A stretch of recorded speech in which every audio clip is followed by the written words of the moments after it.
दोस्तों, मेरा नाम करण है। मेरी 15 साल की खूबसूरत बीवी मुझसे बेतहाशा प्यार करने के लिए तड़प रही थी, मगर मैंने उसे बच्ची समझकर छोड़ दिया। लेकिन मैं नहीं जानता था कि वह फिल्में देख देख कर बिगड़ रही है। करण और उसकी 15 साल की पत्नी रीना के बीच अजीब रिश्ता था। रीना करण से बेपनाह प्यार करती थी, लेकिन करण उसे एक बच्ची समझता था। रीना फिल्म देखकर प्रेरित होकर करण से रोमांस और शारीरिक अंतरंगता चाहती थी, लेकिन करण उसकी भावनाओं को समझने में असफल रहा।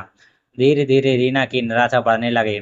उसने कर्ण को समझाने की कोशिश की, लेकिन उसकी बातें कर्ण के कानों तक नहीं पहुंची। रीना अकेली और उदास महसूस करने लगी। इस दौरान उसकी मुलाकात राहुल नामक एक युवक से हुई। राहुल रीना की बातों को समझता था और उसे प्यार और समर्थन देता था। धीरे धीरे रीना राहुल के करीब आने लगी। राहुल रीना को वही प्यार और जुनून दे रहा था जिसकी उसे करण से उम्मीद थी। रीना ने करण से तलाक लेने का फैसला किया। करण को जब रीना के फैसले का पता चला तो उसे बहुत दुख हुआ। उसने रीना को रोकने की कोशिश की, लेकिन रीना अपने फैसले पर अड़ग थी। तलाक के बाद रीना और राहुल ने शादी कर ली। रीना को राहुल के साथ वो प्यार और खुशी मिली जिसकी उसे हमेशा से तलाश थी। करण अकेला रह गया और रीना के लिए पछतावा करने लगा। कुछ साल बाद रीना और राहुल खुशी खुशी अपना जीवन व्यतीत कर रहे थे। उनके दो बच्चे भी हो चुके थे। रीना को राहुल के साथ वो प्यार और खुशी मिली थी जिसकी उसे हमेशा से तलाश थी।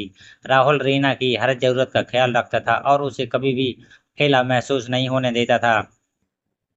दूसरी तरफ करण अकेला और उदास रहने लगा था। उसने रीना को खोने के बाद किसी और से शादी नहीं की थी। उसे अपनी गलती का एहसास हो चुका था और वो रीना को वापस पाना चाहता था, लेकिन रीना अब वापस नहीं आने वाली थी। वो राहुल और अपने बच्चों के साथ खुशी थी। करण को अपनी गलतियों का खामियाजा भुगतना पड़ा था।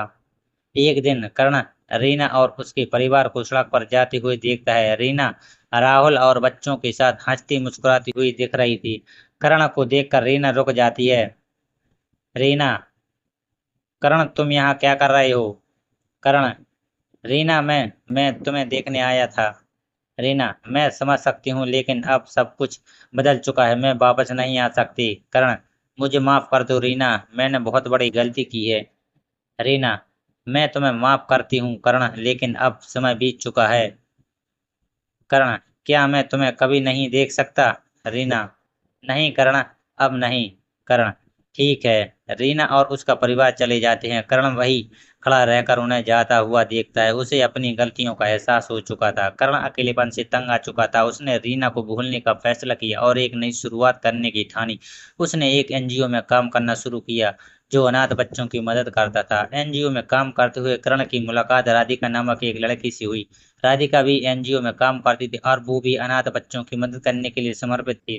करण और राधिका धीरे धीरे एक दूसरे के करीब आने लगे। दोनों में बहुत कुछ समान था और वे एक दूसरे की कंपनी का आनंद लेने लगे। एक दिन करण ने राधिका को अपने अतीत के बारे में बताया। राधिका ने करण की बात ध्यान से सुनी और उसे समझा। राधिका, करण, तुमने जो गलतियां की है उनके लिए तुम्हें खुद को सजा देने की जरूरत नहीं है। हर कोई गलतियां करता है। करण, लेकिन मैंने रीना के साथ बहुत बड़ी गलती की है। राधिका, हाँ तुमने गलती की है, लेकिन अब तुमने अपनी गलतियों से सीख लिया है और तुम एक बेहतर इंसान बन गए हो। करण, तुम्हें ऐसा नहीं लगता कि मैं प्यार करने के लायक नहीं हूँ? राधिका, बिल्कुल नहीं करण, तुम प्यार करने और प्यार पाने के लायक हो। राधिका के शब्दों ने करण को बहुत आशा दी। कुछ साल बाद करण और राधिका ने शादी कर ली। वे दोनों खुश खुशी अपना जीवन व्यतीत कर रहे थे। उन्होंने एक अनाथालय भी खोला जहां वे अनाथ बच्चों की देखभाल करते थे। कर्ण ने रीना से जो कुछ भी खोया था उसे राधिका में ढूंढ लिया था। राधिका ने कर्ण को प्यार, समर्थन और स्वीकृति दी। यह कहानी हमें सिखाती है कि जीवन में दूसरा मौका हमेशा मिलता है। हमें अपनी गलतियों से सीखना चाहिए और आगे बढ़ना चाहिए। तो दोस्तों, कहानी कैसी लगी कमेंट बॉक्स में जरूर बताएं। धन्यवाद।